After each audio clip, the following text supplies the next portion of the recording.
semuanya, perkenalkan nama saya Ardo Raffi Wicaksono dari Fakultas Teknik jurusan Teknik Kimia. Di sini saya akan menyelesaikan tugas KKN saya melalui video profile. Sebelumnya saya akan menjelaskan beberapa hal mengenai KKN itu sendiri dan program yang akan saya jalankan. KKN itu merupakan program dari Universitas Diponegoro yang mengharuskan mahasiswa untuk mengabdi terhadap masyarakat dengan berbagai program yang sudah didiskusikan dengan kepala RW, kelurahan, dan dosen pembimbing.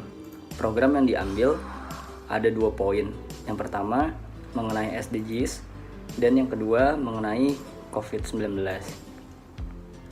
Yang pertama saya akan menjelaskan program pertama saya mengenai SDGs, yaitu substitusi alat berbahan plastik dengan alat berbahan lingkungan.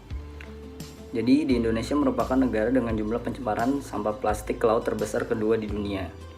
Cina memimpin dengan tingkat pencemaran sampah plastik ke laut sebanyak 1,23 sampai 3,5 juta ton per tahun. Padahal kalau boleh dibilang, jumlah penduduk pesisir Indonesia hampir sama dengan India, yaitu 180 juta jiwa.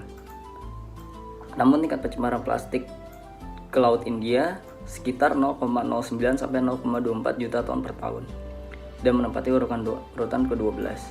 Artinya memang ada sistem pengolahan sampah yang buruk di Indonesia. Program yang saya buat, selain untuk memenuhi syarat KKN Tim 1 2021, juga dalam rangka mengikuti poin SDGs nomor 15 mengenai ekosistem darat dan nomor 6 mengenai akses air bersih. Di mana seperti yang kita ketahui, permasalahan sampah sangat mempengaruhi 2 poin tersebut. Jika sampah terlalu banyak di lingkungan, selain tidak enak dilihat, sampah dapat menyebabkan berbagai macam kendala lingkungan, seperti suplai air bersih yang akan mampet, kejadian-kejadian seperti banjir, sampai merusak ekosistem darat seperti pengolahan tanah, hingga susah untuk dijadikan media tanam. Melihat kerusakan lingkungan yang terjadi, maka solusinya adalah mengganti peralatan yang ramah lingkungan. Salah satunya yang sudah dilakukan adalah mengurangi penggunaan sedotan plastik. Sedotan plastik biasanya disediakan untuk pengunjung tempat makan, namun perlu diketahui bahwa sedotan plastik menjadi sampah plastik yang cukup banyak ditemukan di alam. Maka itu juga jika kita dapat menggantinya dengan stainless steel straw atau bahan-bahan lain seperti sedotan berbahan bambu akan lebih baik. Ditambah seperti alat bahan-bahan yang bisa diganti seperti shopping bag, alat makan pastinya. Sampah tersebut bukan saja merusak alam tapi juga ekosistem kehidupan di sekitarnya. Karena sampah plastik sulit untuk terurai dan dalam jangka waktu yang lama. Sebenarnya bisa dijadikan pembangkit listrik bertenaga sampah yang terjadi di beberapa negara maju lainnya. Namun hal ini sulit dikembangkan karena memerlukan investasi yang besar, sehingga perubahan dari skala yang paling kecil diperlukan, seperti penggantian dengan bahan yang lebih ramah lingkungan dan lebih sustainable. Untuk program kedua yang akan saya jalankan adalah penyuluhan penggunaan disinfektan yang baik dan benar. Jadi secara pengertian, disinfektan adalah agen mikroba yang dirancang untuk menonaktifkan dan menghancurkan mikroorganisme pada permukaan lembab. Umumnya disinfektan terbuat dari campuran alkohol dan klorin, akan tetapi banyak pula disinfektan yang ditambah dengan senyawa lain seperti hidrogen, peroksida iodin, fenol, dan amonium quarter. Pada pelaksanaannya di lapangan banyak sekali penyalahgunaan zat ini, seperti penggunaan pada bagian tubuh. Hal ini dapat menimbulkan efek samping seperti iritasi pada kulit. Disinfektan belakangan ini menjadi salah satu bagian penting dalam kehidupan masyarakat. Penggunaan bahan ini lazim digunakan dalam pencegahan penyebaran virus COVID-19. Namun dalam pelaksanaannya masyarakat masih kurang mengetahui disinfektan itu sendiri, mulai dari mana didapatkan sampai penggunaan bahan tersebut. Karena disinfektan dapat menghasilkan efek samping seperti iritasi pada kulit dan iritasi pada paru-paru jika dihirup dalam jangka waktu yang lama. Apalagi jika terpapar oleh makanan atau minuman.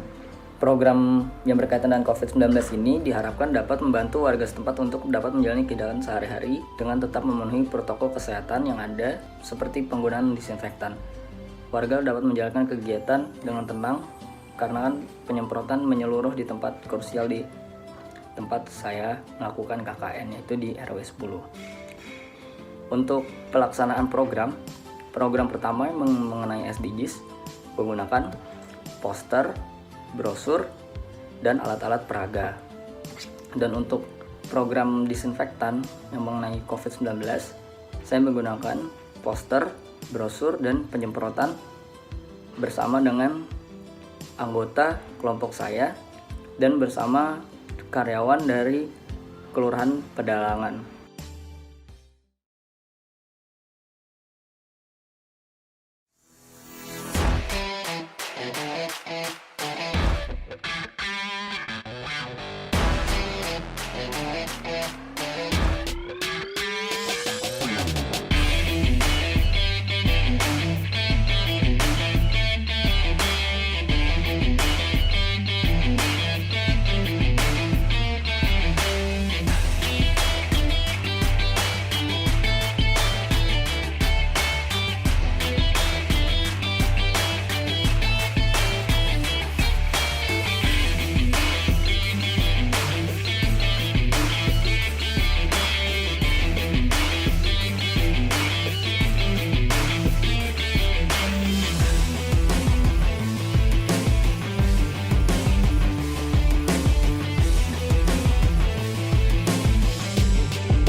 Sekian dari saya mengenai program KKN yang sudah saya tawarkan dan yang sudah dijalankan.